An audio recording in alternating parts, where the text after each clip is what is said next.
श्री शिवाय नमस्तुभ्यम। जय माता दी, जय श्री कृष्णा। दोस्तों, आपका मेरे चैनल में स्वागत है। और अभी नवरात्रि का पावन पर्व जो हिंदू धर्म में विशेष महत्व रखता है, 2024 में 3 अक्टूबर से शुरू होने वाला है।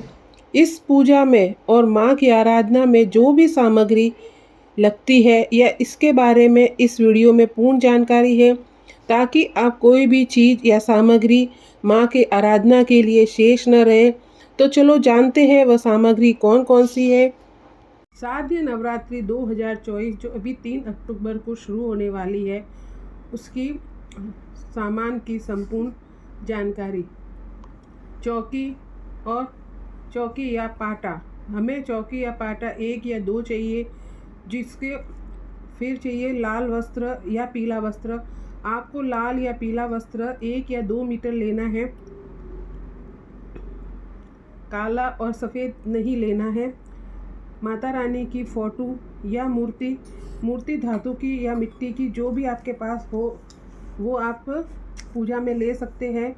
गणेश जी की प्रतिमा अगर आपके पास है तो धातु की, अगर है तो उससे स्थापना कर दें, नहीं तो आप सुपारी से भी स्थापना कर सकते हैं। नवग्रह की अगर स्थापना कर रहे हो तो आप 9 सुपारी लोगे। षोडश मातृका की अगर स्थापना करो तो चावल का आसन देकर हल्दी की गांठ से आप षोडश मातृका को स्थापन करोगे। माता की चुनरी 1 या 2।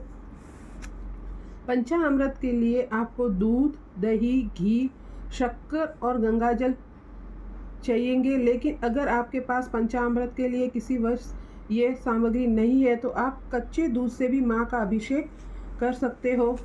श्रृंगार, माता को श्रृंगार अति प्रिय है, इसलिए आप श्रृंगार में 16 श्रृंगार जरूर लाए माँ को। अगर माँ के आप 16 श्रृंगार के किसी वर्ष या किसी कारण से नहीं ले पाओ तो आप कुमकुम माँ को जरूर अर्पित करें। आगे है कलश स्थापना या घट स्थापना के लिए सामग्री। उसके लिए आपको एक मिट्टी का कलश या धातु में पीतल या तांबे का कलश ही लेना है। आपको लोहा यानी स्टील या लोहे का कलश आपको नहीं लेना है। उसमें जल भरने के लिए आप जल और उसमें गंगा जल जरूर डालें। पान का पत्ता, अशोक के वृक्ष आपको 5, 7 या 11 विषम संख्या में लेने हैं।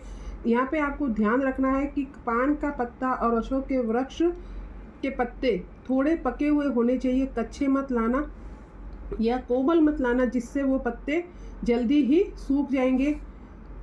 कलश में डालने के लिए आपको हल्दी, सुपारी, सिक्का, इलायची, लौंग और अक्षत और पुष्प यानी फूल, आपको ये सारी सामग्री आपको कलश के अंदर डालनी है। एक नारियल लाना है। पूर्ण पात्र यानी एक प्लेट या कटोरी, जिसको पूर्ण रूप से यानी पूरी चावल से भरकर आपको कलश के ऊपर ढकना है। चावल यानी अक्षत, साबुत अक्षत यानी चावल रखने हैं आपको, जो आपको अष्टकमल बनाना है और कलश की स्थापना उस अष्टकमल पर करनी है आपको। आगे है ज्वारे उगाने की सामग्री।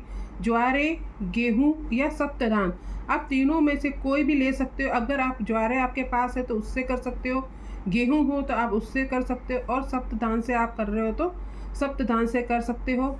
पात्र आपको मिट्टी का लाना है। अगर आप बाजार से नया लाओ तो अति उत्तम, और अगर आपके पास पुराना है तो आप उसको स्वच्छ कर और गंगा जल से साफ करके फिर उसको आप उपयोग में ले सकते हो।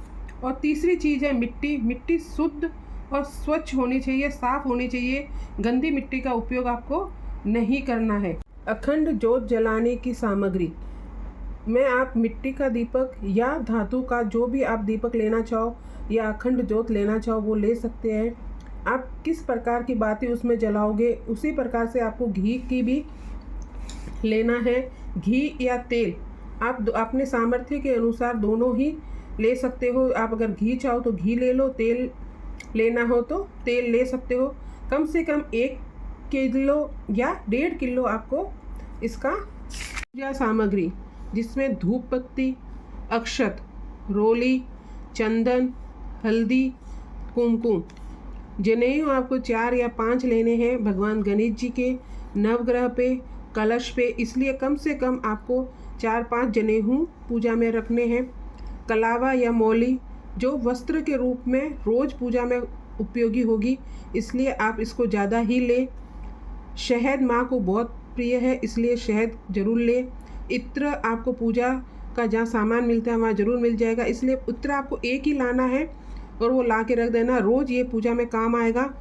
हल्दी की गांठ, लौंग, इलायची, कमलगट्टा, कपूर, पान, सुपारी, फूल, दुर्वा जो भगवान गणेश जी को समर्पित होगी। आगे है हवन सामग्री। पात्र लेना है आपको मिट्टी का या धातु का, जो आपके पास हो उसमें आप हवन कर सकते हो। गाय के गोबर के कंडे या उपले, आप अपनी भाषा में जो बोलते हो, जो हवन के लिए उपयोगी रहेंगे। आम की लकड़ी, नवग्रह समीधा, ये अष्टमी या नवमी को जब हम हवन करेंगे उसमें इन लकड़ी की ज़रूरत होगी। लौंग, पतासे से भी आप हवन कर सकते हो। जौ और तिल से भी हवन कर सकते हो। घी, पूर्णाहुति के लिए जब आप हवन करोगे तो पूर्णाहुति देने के लिए घी। गूगल, लोबान, धुनी के लिए आपको लोबान और गूगल की ज़रूरत पड़ेगी। आगे है भोग प्रसाद। सुबह और शाम के लिए माता को भोग लगाने के लिए हम लौंग पतासा का भी भोग लगा सकते हैं। पंचमेवा बना कर रख दीजिए जो आपको भोग लगाने में होगा। मिठाई, पान, मिश्री या माता के दिनों के हिसाब से माता के जिस रूप की भी आप पूजा कर रहे हो उसमें आप माता के प्रिय भोग का या प्रिय उनके भोजन का भी भोग लगा सकते हो। माता के इन 9 दिनों में आपको मंत्र जाप भी करना है, श्री दुर्गा सप्तशती का पाठ करना है, दुर्गा चालीसा करना है। आशा करती हूँ कि ये वीडियो आपके लिए उपयोगी सिद्ध होगी। माता रानी आपके परिवार में हमेशा खुशियाँ बरसाती रहे। जय श्री कृष्णा, राधे राधे, जय माता दी।